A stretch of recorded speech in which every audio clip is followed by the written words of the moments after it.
Hey y'all, it's Nikki Winston. Welcome to the WERKin Mommas podcast. Thank you as always for tuning in. This is a bonus episode, a freestyle episode, whatever you want to call it, but this is just one of those episodes where a thought has come to me and I'm not in a position to write down some show notes or get in front of my podcast mic and record. I'm actually in the car leaving my West house on my way back to my North house. So I have been riding past my old church right now. So just having some nostalgic moments. But just wanted to just put some things in the air, in the universe, because I am a firm believer in speaking things into existence. And I'm a tad bit delayed because leaving my West house, we in Georgia, y'all know things change all the time. They have basically chopped down a lot of the trees and stuff that was out here. The roads getting to my house have changed a bit, so I'm trying to adapt to this new detour. And the road that I was so used to taking, which was like some little back roads that I used to take to get to the highway, are now grass. And they have blocked it off and created a whole new road. And the street looks a little bit different out here. And it's funny that this change and this transition, it takes a little bit of getting used to. And interestingly, it's the perfect analogy to what I have going on right now. So as I mentioned, my North house and my West house, leaving my West house right now en route to my North house is going to take me about an hour to get there. I doubt if this freestyle episode is going to be an hour, but just really talking about transition and how things change and how we're so used to taking that traditional route, that same route, and then when you least expect it, here comes a change. Like, I didn't know the extent of the change. My neighbors who still live out here, my neighbors slash my friends who still live out here have been telling us about, they done blocked off the road and they've been doing construction and doing this, that, and the third. But it's different when you see it for yourself, how different it is, because it's like, wow, this is new. This takes some getting used to. And so you drive a little bit slower because you're trying to figure out where is the new turn and what does it look like now, and all these different things that are going on with my house, but also just in my life in general, and specifically in my businesses. I am in this transitional phase, and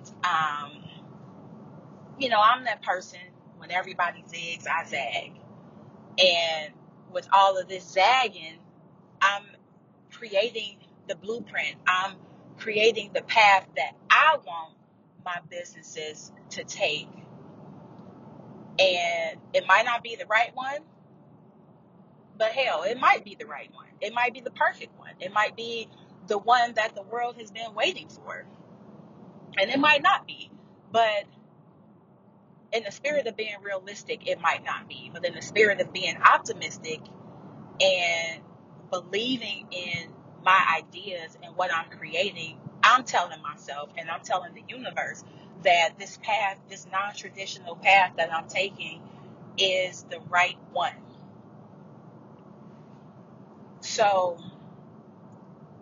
I'm talking specifically about like social media. So I jumped off of social media for a couple days, a couple weeks, which is usually what I do when I'm when I'm deep into an idea and I'm just really trying to create some shit and make it come to life. I get off of social media.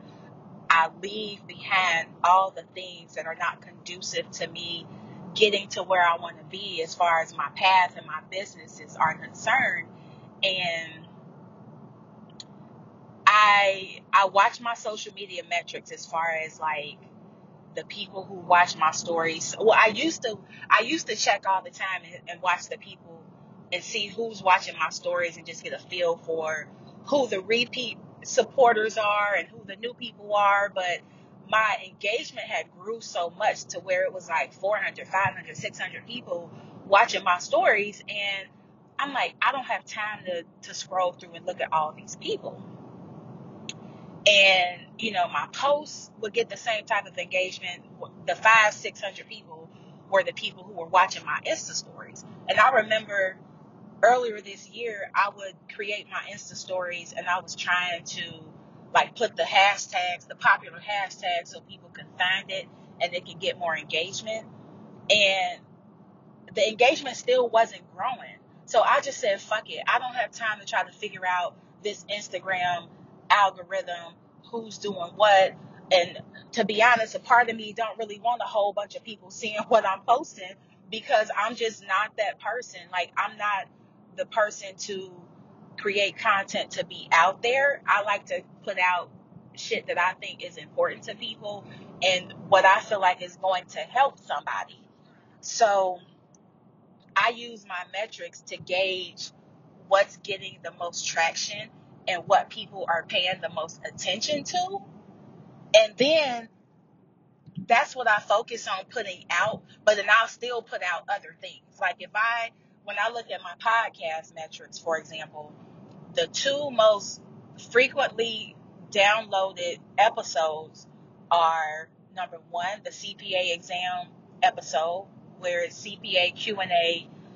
I think it's episode 5 of the WERKin Mommas podcast. So if you search Spotify, or not Spotify, SoundCloud, I think it's Spotify too. I think Spotify just put me on. So Spotify, SoundCloud, and Apple, if you search the WERKin Mommas podcast, the WERKin is spelled WERKIN Mommas podcast, you will find my episodes. And the one that people listened to the most was the CPA exam Q&A. That got like 100 and something downloads in less than 24 hours. So I didn't know if somebody listened to it and shared it to a bigger audience or what happened with the engagement. But one day it was just hundreds of downloads in less than 24 hours. So I'm like, what is this? I don't know, but I'll take it. So that led me to the conclusion that the CPA candidates need help. They're looking for guidance. They're looking for support. And so I started creating more content about that. I actually just wrapped up a collab last week that I did with one of my CPA friends that we're going to put that out pretty soon. And then there's another person in the space who was doing something similar, trying to help CPA candidates get over the hump. And so she reached out to me to see if I would be interested in doing a collab with her. So I've been doing a lot of collabs, a lot of just working with people who we're in the similar space, and we're doing this CPA coaching, tutoring, something to that effect. And so anytime somebody reaches out to me to do something like that, if I feel like it's a good match, I will definitely do it because it is so needed. But the other episode that is just getting tons of downloads is my episode. It might be 4. I don't know which episode it is, but it's tax tips for entrepreneurs, freelancers, and small business owners. And I put that out because I see a lot of people on social media. My waves is talking in my ear. But I see a lot of people on social media who have these bomb ass business ideas, or they're freelancers landing these big contracts with these big brands.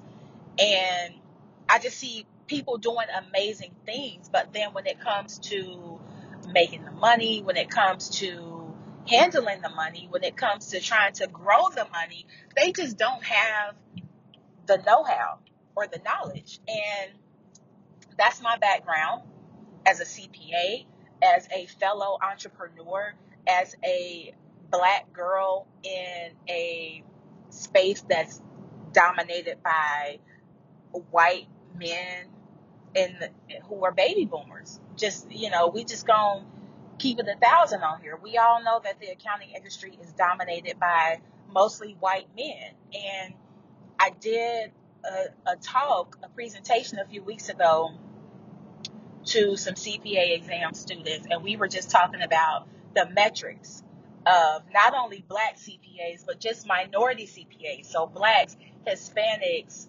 I don't even know if that was the right term. If it was not, I totally apologize. But CPAs of color, non-white CPAs, we were looking at the metrics, and we saw that back 50 years ago, the percentage of CPAs of Black CPAs in the industry was maybe 1%, somewhere around the 1% mark. And then here we are 50 years later, and there are, out of all the CPAs, all the licensed active CPAs, only 3% are Black CPAs.